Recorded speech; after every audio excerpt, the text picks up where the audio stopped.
first light of the year is coming back to the forest, and it is the color of cold iron. For months, there has been almost no sun, and the valley is running close to empty. The browsers have thinned out, the low ferns are stripped bare, and the largest hunter at the bottom of the world is moving because it has run out of better options. At the edge of the trees, a young long neck has fallen a few paces behind the others. It isn't lost, just slow, and a little alone. This early in the season, that gap is all a hunter needs. It doesn't rush. A grown long neck is heavy and dangerous, and a hunter that gets hurt in a place like this won't see the spring.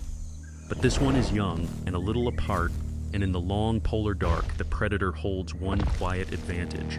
Its eyes are large, built to pull shape and movement out of almost no light. It reads the gap, slides low through the ferns, and keeps to the line the young one can't see. We can't prove how it ended. Not one Glacialisaurus bone has ever turned up with this hunter's tooth marks in it.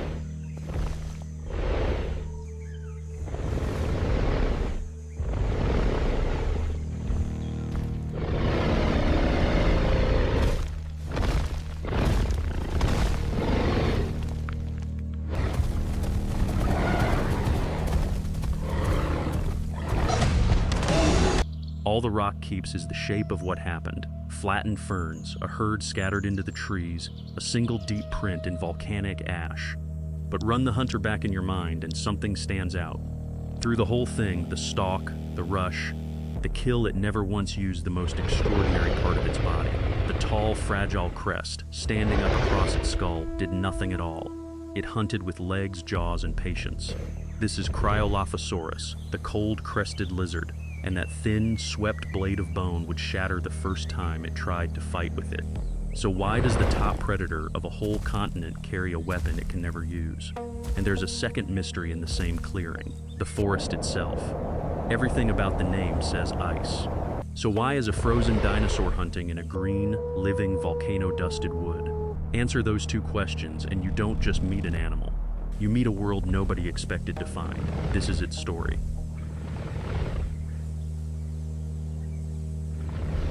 Cryolophosaurus stood close to 6.5 meters long and weighed about half a ton, and in its day that made it the largest meat-eating dinosaur known anywhere on Earth.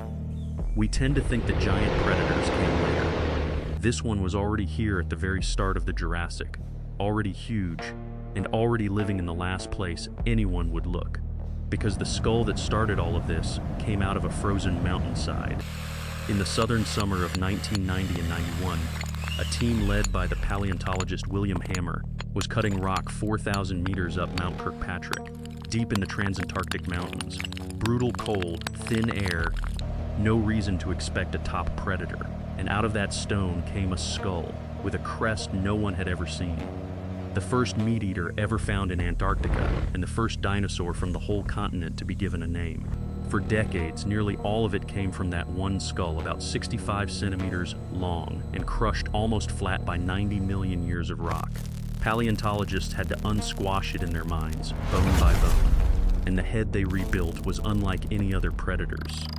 Most crested meat eaters wear the crest the long way, front to back, like the twin blades of Dilophosaurus. This one runs the other way, straight across the head just above the eyes. Thin and combed with deep vertical grooves, fused on each side to a small horn over the eye. There's nothing else like it, and the people who dug it up nicknamed the animal Elvisaurus. There's a second clue in that skull, easy to miss beside the crest. The eye sockets are large. Big eyes gather light, and in a forest that spent months of every year in deep twilight and dark, eyes like that may have been the line between hunting and going hungry. The same edge we watched the hunter use in the opening. Food this scarce is worth fighting for. One hunter has already brought down a young Glacialisaurus, and in a forest running this close to empty, a kill like that is the difference between weeks of strength and a slow slide downhill. So when the smell drifts on the cold air, the meal does not stay private for long. A second Cryolophosaurus comes through the trees. For a few seconds the clearing is all broken air and teeth. Two half-ton bodies wheeling around the carcass. Heads low, clawed hands thrown up, each driving to shove the other off the kill. But neither one truly commits, and that restraint is the whole story. A torn muscle or a cracked bone here with the dark coming back is a wound that won't heal in time, so they trade threats instead of real blows. The one that made the kill plants itself over its prize, Jaws wound. The other reads the odds and pulls back into the ferns, still hungry. Nothing died over that carcass, and in a world this hard, that is exactly which raises the obvious question. If a real fight is this dangerous, if even the winner can be broken, then how does an animal settle the contests and can't simply walk away from it? The answer is sitting on top of its head. That answer is the crest, and to see it work, you wait for the light to come back.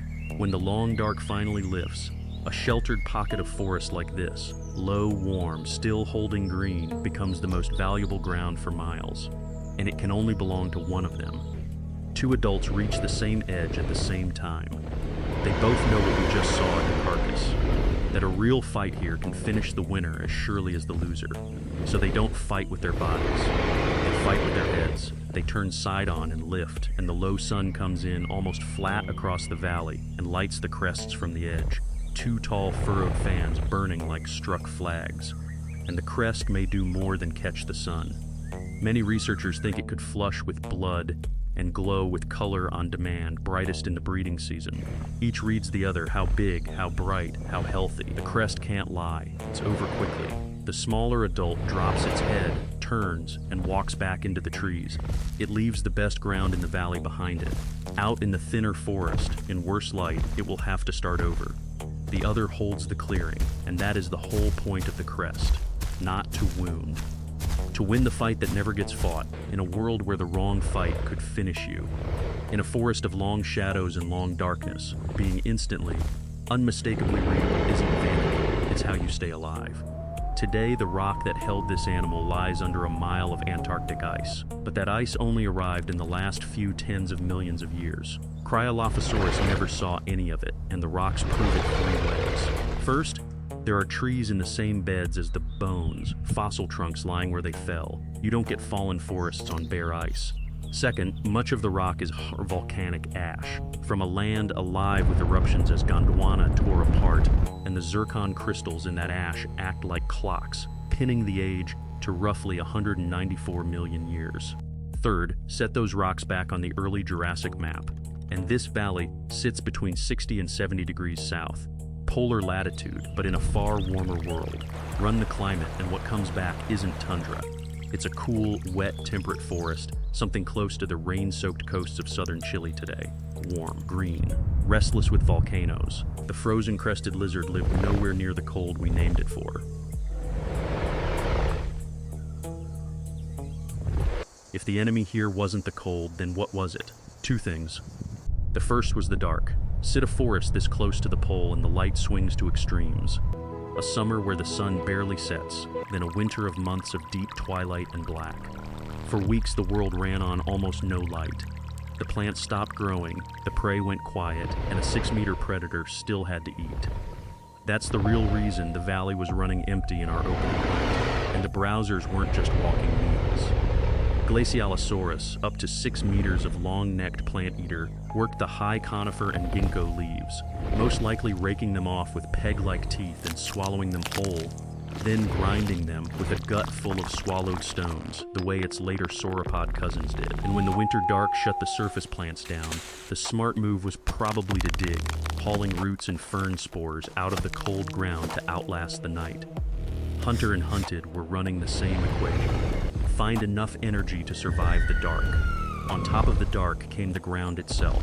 Every so often the volcanoes buried the valley in falling ash, clogging rivers and smothering ferns, pushing every animal to move on or wait it out. This was no crowded tropical floodplain.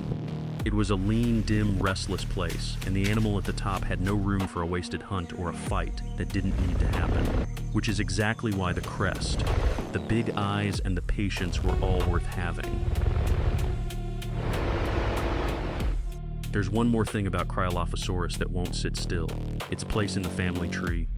Its skeleton is a patchwork. Some of it looks ancient, like the first meat eaters. Other parts look surprisingly modern. Depending on which features you trust, it's been filed next to the early double-crested forms, at the root of the more advanced lineages, or out on a branch of its own. The honest answer today is that we still aren't sure, and that uncertainty isn't a failure, it's the point.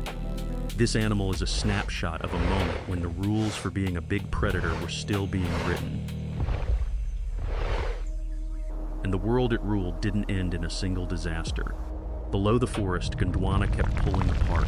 Above it, the climate kept turning, and over millions of years, the mild polar latitudes drifted and slowly cooled. There was no last battle, no one bad winter. The stage was struck scene by scene, the warm valleys and conifer stands and long soft summers giving way, age after age, to something colder, until the forest that built this crested hunter was buried under the one thing it had never known. The ice we named it for showed up about 90 million years too late to ever touch it. So forget the snow.